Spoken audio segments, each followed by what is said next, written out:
I have been called to read this book by Paramahansa Yogananda ji.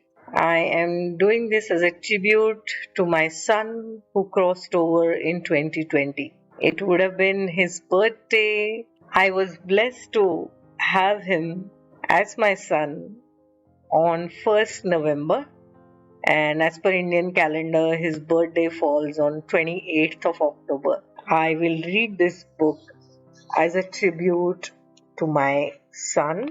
My son has now become my spirit guide and angel, and he guides me from higher dimensions. And in this very profound and beautiful book by Paramahansa Yogananda ji, in this book, he has talked about where are our departed loved ones and how to connect with them. It is a small book, and I have been called to read it. So just tune in and take it in.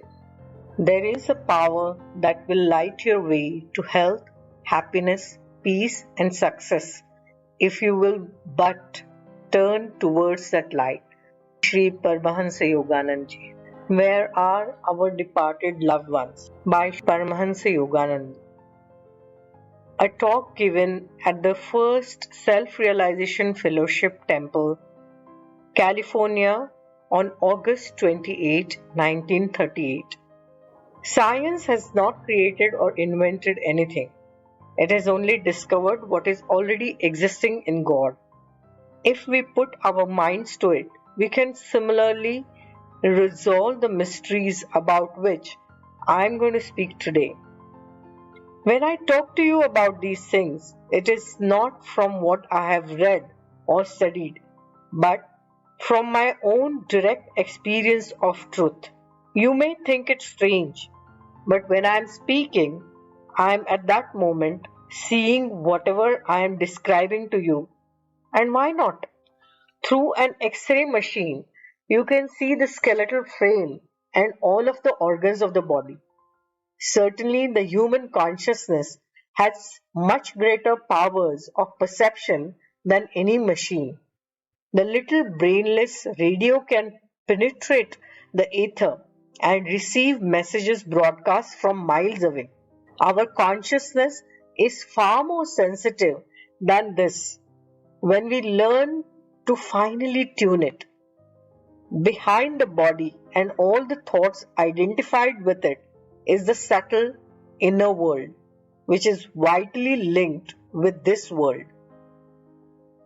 You can behold this inner world when you have advanced spiritually. The unperceived world of thought.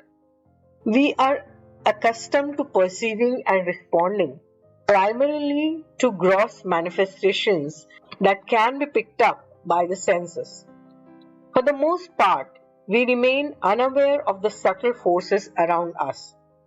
Yet, every thought we think sets up a particular subtle vibration. Do you know that because of this, you can't hide from others what you really are? If you have done wrong, you know it.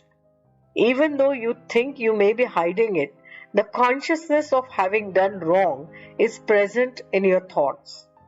People will find you out because those thought vibrations will be reflected in some way in your behavior.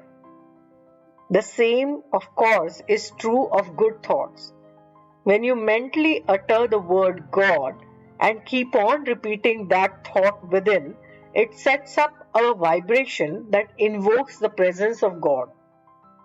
Thoughts are so subtle that no instrument has been able to record them. Brain waves resulting from thoughts may be recorded, but not the thoughts themselves. This is why we have voices that enable us to convey our thoughts. But if you advance spiritually and cultivate deep calmness within, you will be able to feel and read the thoughts of others. When you are disturbed or restless, your mind radio is so out of tune, it cannot receive their mental messages. If your consciousness is always fixed on the externals, the body, desires, and somebody else has or is doing, it will never be aware of the subtle activities that are going on within and around you. The five senses are extremely limited. The eyes can behold only certain vibrations of light. The ears can receive only certain rates of sound vibrations. Any vibration too high or too low is not perceived.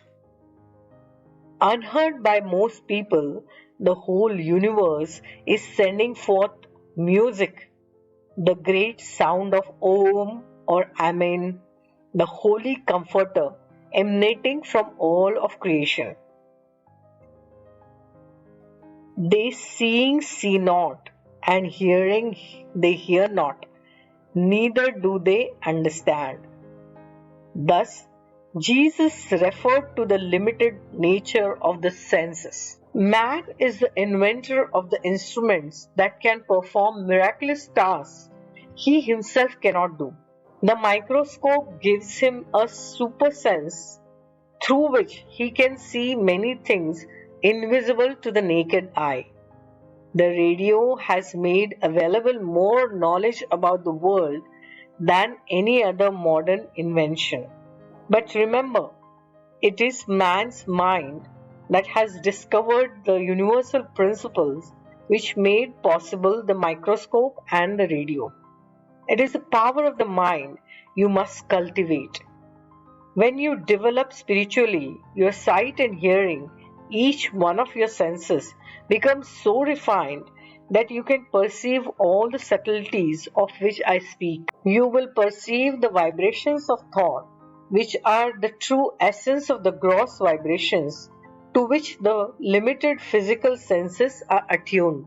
You will be able to see right through others' outer pretenses and perceive their thoughts. But it won't influence your attitude against those persons. You won't judge them because you will understand them.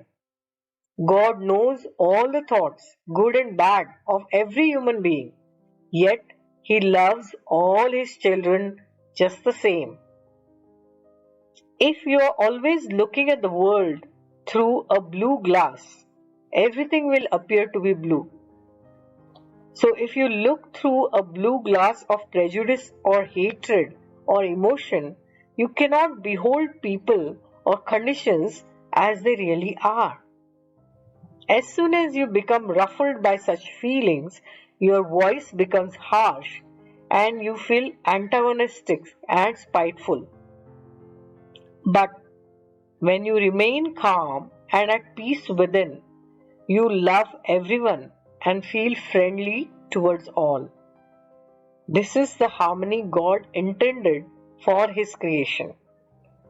You should develop changelessness, even-mindedness in the changing world. Then the evil thoughts of others will not disturb or influence you. You will begin to feel the true subtle nature of human beings and the universe in which we live and become more aware of the fourth dimension. Where is heaven? The fourth dimension is the sphere of lifetrons which can be perceived only through the sixth sense of intuition. This is the astral world.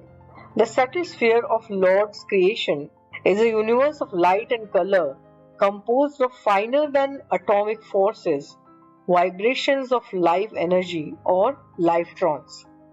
As your senses become spiritually refined, they become more intuitive and you become more and more conscious of the other world. And where is that other world? Many people think it is far off in the skies, but this is not so.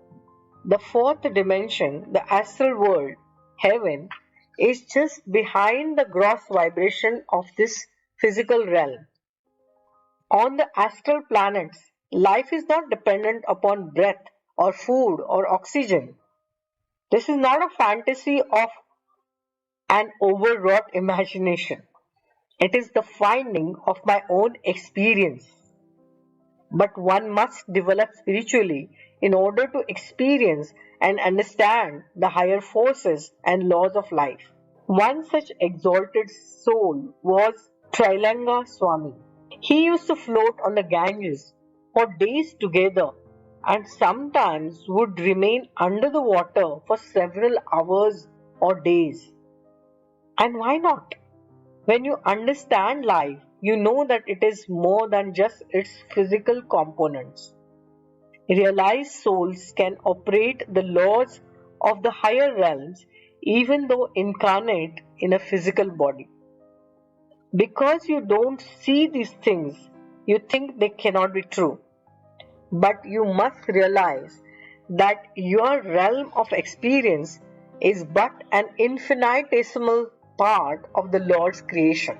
We are made of God's thoughts, which death cannot destroy. You are beholding only the middle of life. You do not see the beginning or the end.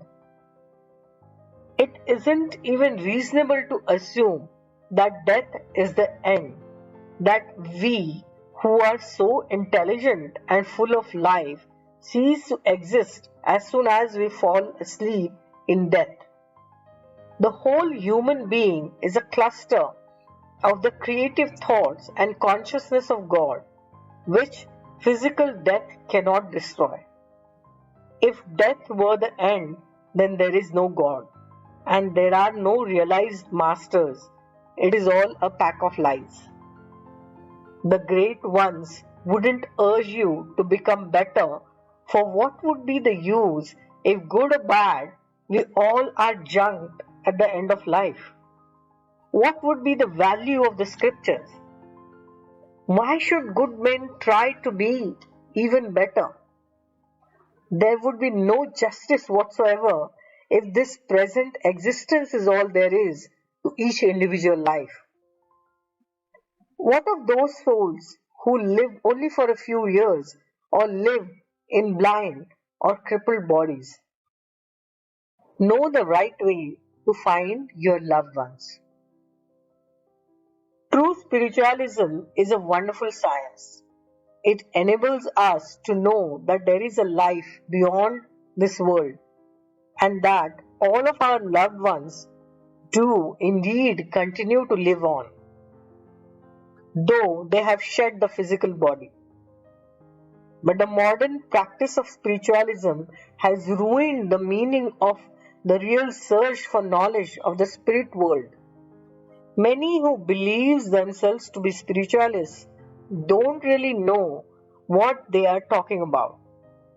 Some have a little understanding, but too often they're the victims of their own imagination, or worse, they become subconsciously possessed by disembodied tramp souls seeking a human vehicle.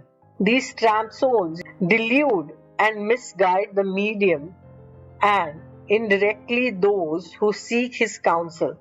Once I was sitting with some students in a gathering where a gypsy was present. Everyone was flocking around this fortune teller. I was quietly observing her. Soon I realized she was not actually answering what they asked her, but rather some queries she was cleverly putting to them. The students urged me to have my fortune told. The room was rather dark, so the gypsy couldn't see me too clearly. In a high, squeaky voice, I asked, "When will I divorce my husband?" She quickly responded, "Right away." Then I stood up, and she saw my trousers below my robe. "You deceived me," she exclaimed angrily. Supposedly, she was reading our minds, but I had read hers.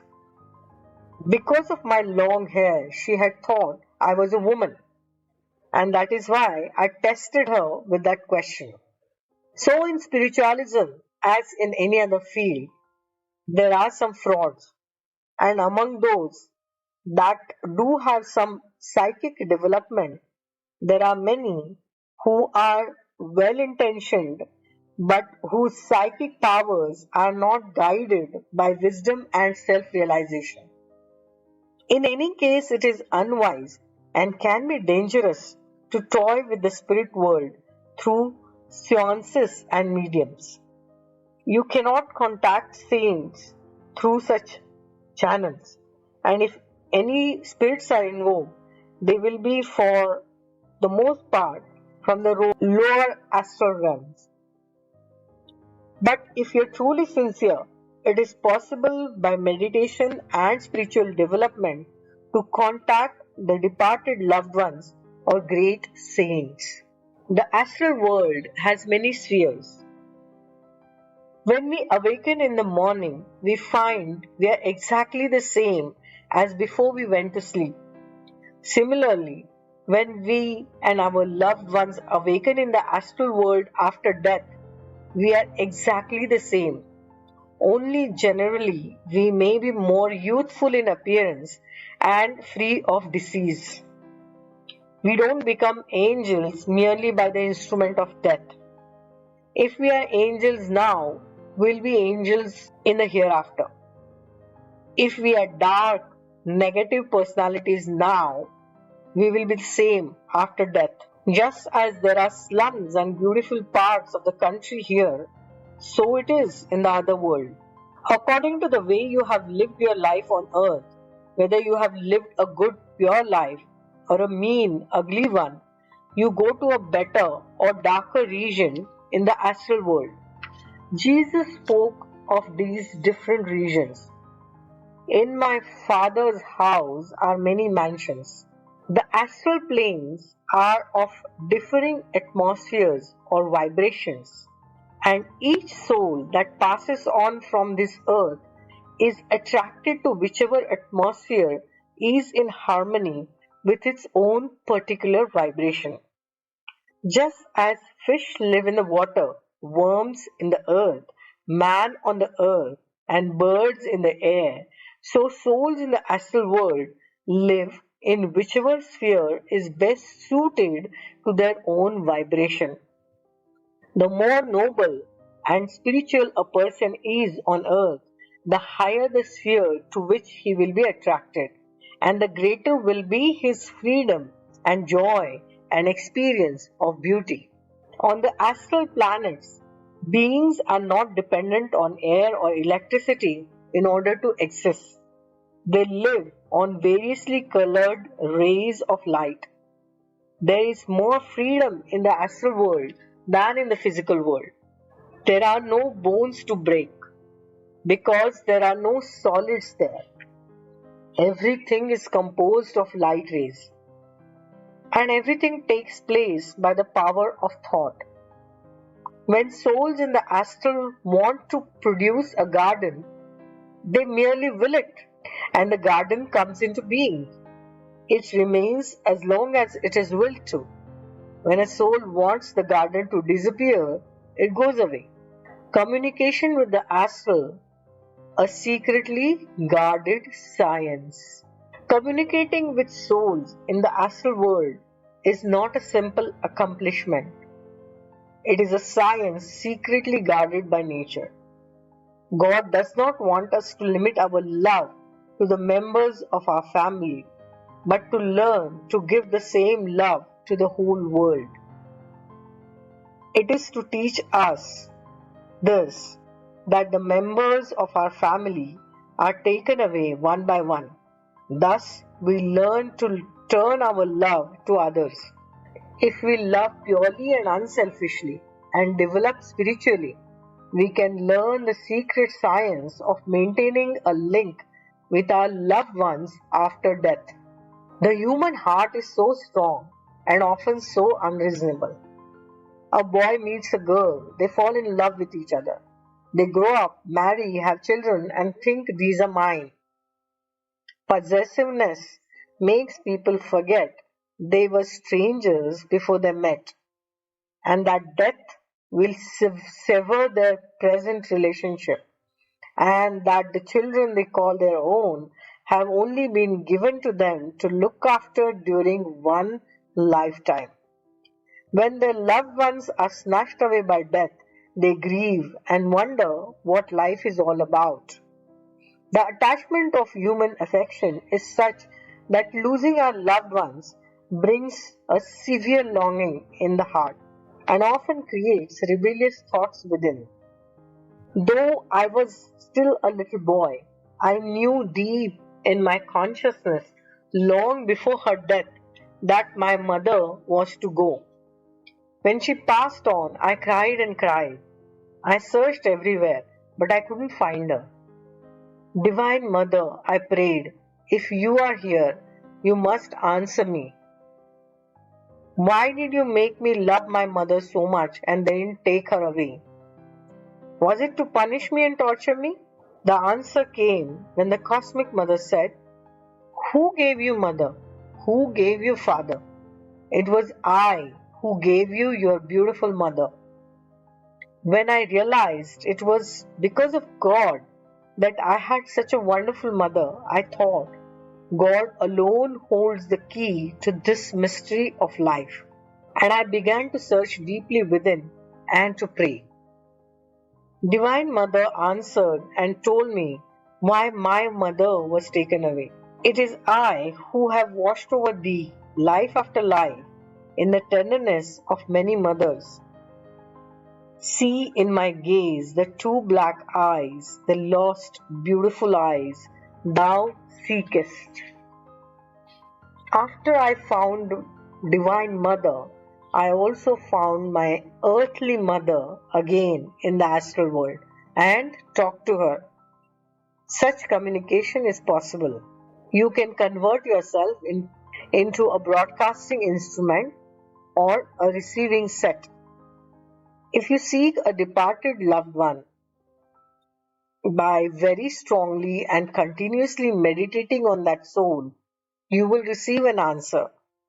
But if your desire is not strong enough, your restless thoughts will disturb your meditative concentration. If your thoughts are running hither and thither, when you are broadcasting your heart's message to a soul, your broadcast will be short circuited. You must have a tremendous desire and a powerful concentration in order to contact a soul who has gone into the other world. And you must send your thoughts to that soul continuously. Also, the one to whom you are broadcasting must be developed enough to receive and to be able to respond your call. It is easiest to contact souls that are on your level or plane of consciousness and with whom you have had a deep affinity and close relationship. Communicating with highly evolved souls requires much more powerful concentration. The saints cannot come to the spiritually unprepared. You cannot tune in with great saints unless you are spiritually receptive. If the person who is invoking the presence of a holy personage is not spiritually ready, that saint cannot communicate with him. Suppose you are invoking the soul of Krishna or Jesus Christ or Buddha. Divine ones such as these won't come until your consciousness has become so refined through meditation that you can receive them. The vibratory power of your manifestation is so intense it could burn the body and brain of one not attuned. I have seen these avatars and many saints. You can too when your own spiritual vibration becomes very strong. These divine souls are all present in the ether. No one has ever become nothing after leaving this physical body. They respond to your prayers and bless you. They live in the astral world unless they have reincarnated on earth or on other higher planets where the evolution of man is further advanced. So you should develop yourself. Strive to be more in tune with the divine ones, such as Krishna, Christ, and the great gurus of self-realization. If in deep attunement you inwardly see one of these great ones, beneficial changes will begin to take place within you through their blessings. These are not simple matters we are discussing. You must never be negative. That is, never sit quietly and make your mind blank in order to become open to the messages from the outer world. This practice makes one receptive to tramp souls that are roaming in the ether, seeking human vehicles for expression and experience in the physical world.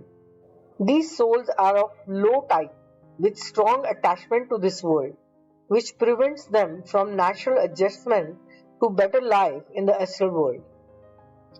Instead of remaining in the astral world, they hover between the astral and physical planes and are occasionally successful in possessing someone whose mind is weak and dwells on the low level of consciousness.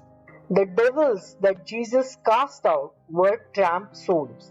The man Hickman who murdered a little girl many years ago was possessed. I have studied him thoroughly. He was a good boy, but abnormal sexual drive and abuse weakened his brain, and a tramp soul took possession of his body. This is the reason he killed the girl in such a vicious way. Souls trapped in human forms, not their own, usually destroy the brain, the personality of the ones they have possessed. This is why many mediums go wrong. Good departed souls do not possess you.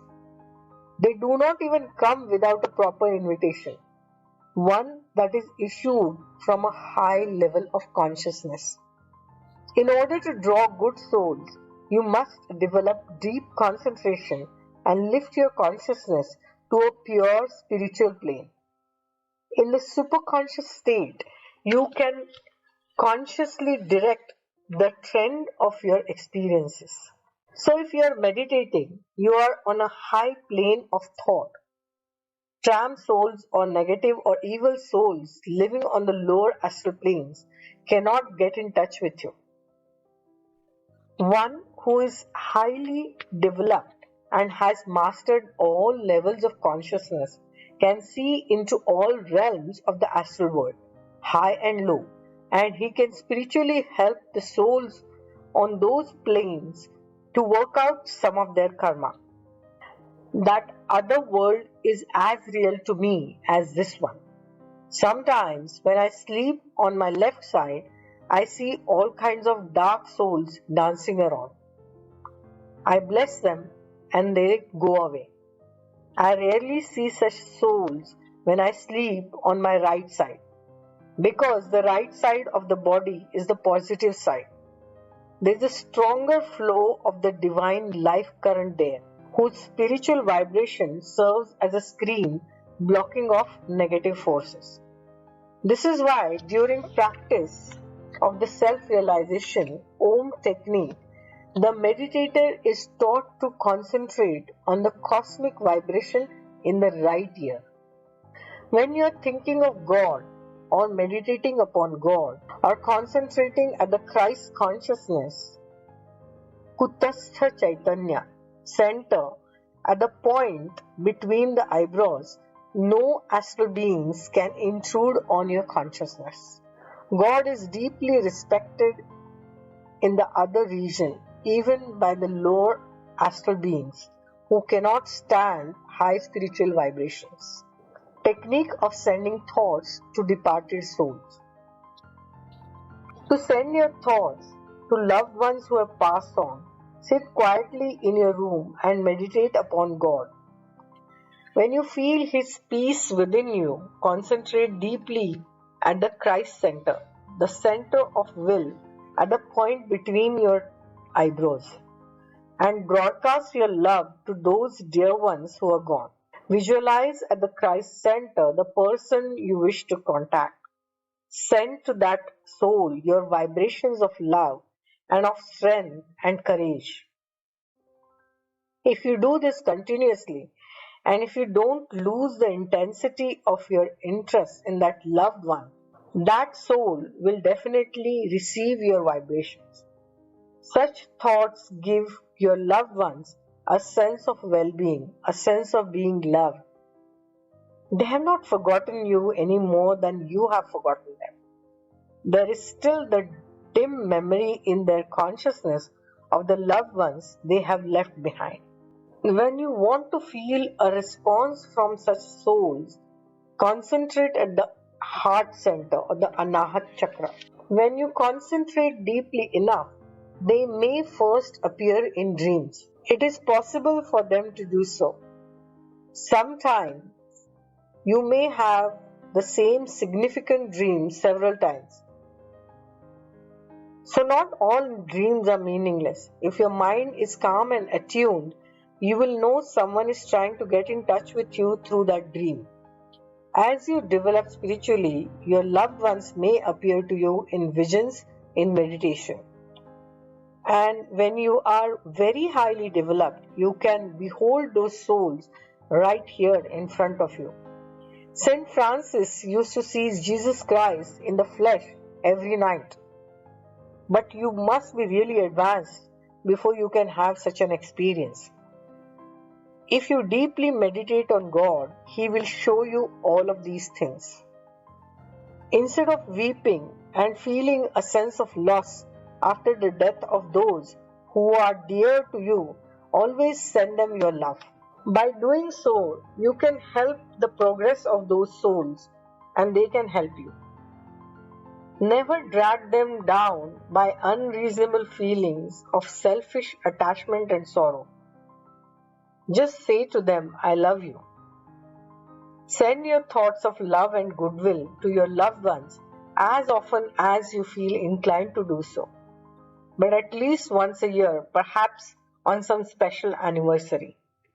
Mentally tell them, we will meet again sometime and continue to develop our divine love and friendship with one another.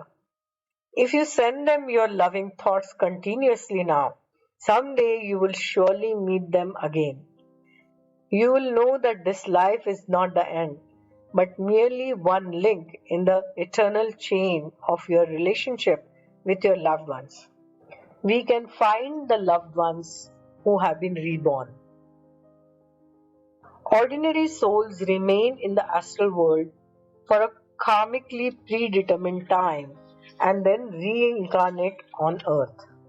Highly advanced souls can remain in the astral heaven as long as they wish. But what if the souls of some that you loved are reborn on earth while you are still seeking them? As you go on sending them your love, they will feel your thoughts. When they are asleep, that is, when their conscious mind is asleep and the subconscious is awake, they will receive your love. In time, those souls will be aware of the vibrations you are sending them and they will remember and understand. Furthermore, you will surely be attracted to one another again and will feel the closeness of your previous relationship. If you are spiritually developed, you will consciously recognize souls you have known before, just as I recognized my master, Swami Sri Yukteswar, when we met in this life. He had been broadcasting to me. This is why Master was often in my thoughts and how I came to know him long before I ever met him in this life. Many times I had seen him in dreams and in meditation. When I was sleeping or meditating, I got the vibrations he was broadcasting to me. So when I met him, I recognized him at once. Similarly, when your loved ones are reborn on earth, if your love for them is strong, they will be brought back to you. They will be drawn into your life once again, in this incarnation or the next. Generally, in each new incarnation, nature makes us forget the particular personalities and relationships of souls we knew in previous lives. What a blessing! Imagine how confusing it would be if you remembered all the roles you and your loved ones played in past lives. You wouldn't know which mother, father, spouse, or child to love. God prevents this chaos by dimming our memory so that we are free to perfect the relationships of our present incarnation. True love draws souls together life after life. But even though We may not remember anything specific about previous life relationships, love between souls, or even a deep attraction of hate draws those souls to one another life after life. This is why, in this incarnation, you have felt strongly attracted to certain souls and not to others. You always feel naturally drawn to those you knew before. A close friendship is impossible with anyone you have not met in former lives. This is a fact. When you think of someone as a friend, it is because you have known that soul before, and your previous relationship makes you feel closer to that person. By reaching out to know and understand others, we should increase our treasure house of friends and loved ones from one incarnation to another. When in this life you are attracted to souls whom you like, but with whom you have quarrels and misunderstandings, as sometimes happens between family members, and you have to strive constantly to get along with one another, it means that in your previous life, your relationship was half as friends and half as enemies. An example of this was Judas, who betrayed Jesus. Judas had known Christ in other lives and was destined to be in that wonderful life of disciples. Even though he betrayed Christ, Jesus loved him unconditionally, as the mother loves even a wicked son. Jesus knew all of the 12 disciples before, and they had known him. This is why there was instantaneous attraction and acceptance. Lord Krishna similarly recognized his most beloved disciple. O Arjuna, many births have been experienced by me and by thee. I am acquainted with them all, whereas thou rememberest them not. The relationship between disciple and guru is the most beautiful because it is unconditional and everlasting. Through all incarnations, they are in touch with one another. And at the time of death, the guru comes to guide the disciple through the transition from the physical body to the astral heaven. I have met in this life many souls I have known before, and they have also recognized me. In previous lives, they were mine and I was theirs. Most of those who have come to me in this life are souls I knew before. We may remember not only people we knew and loved in our previous lives, but places as well. When I came through London on my way back from India, I visited many localities where I had been in a former life. The memory of those places was stored in my consciousness. You may have had similar experiences. A new area seems so familiar to you that you feel certain you have been there before. The soul and its joy last forever. There is so much more to life than what the ordinary man perceives and feels. Life and death hold no more mysteries for me. I know that I and all souls are ever-living manifestations of the one life, God. The physical body and its comforts and pleasures do not last, but the soul and its joy last forever. I don't care about my body anymore. When you have finished your dinner, the plate no longer has a purpose. I am interested only in spirit, who can make 1,000 Yoganandas if he wants to. The body, which is so dear to the ordinary man, is no longer important when you find God. I never pray for my body. I have given it back to the Lord. His love is so great, it has taken away all the attachments to this physical form. In His love, all my desires have been satisfied many times over. I want nothing more. In my heart, I can find but one wish. May thy love shine forever on the sanctuary of my devotion, and may I be able to awaken thy love in all hearts. That is my only desire. Dear ones, don't waste your time. You're wasting time and you know it. I speak frankly and freely to you because I have nothing to gain from you except your own highest spiritual welfare. You can't reach happiness or God by anyone else's assurance. You have to work for it yourself. Wherever I find souls who are receptive, I try to speak to their minds. To those who are not interested, I say little because they don't want to listen at all.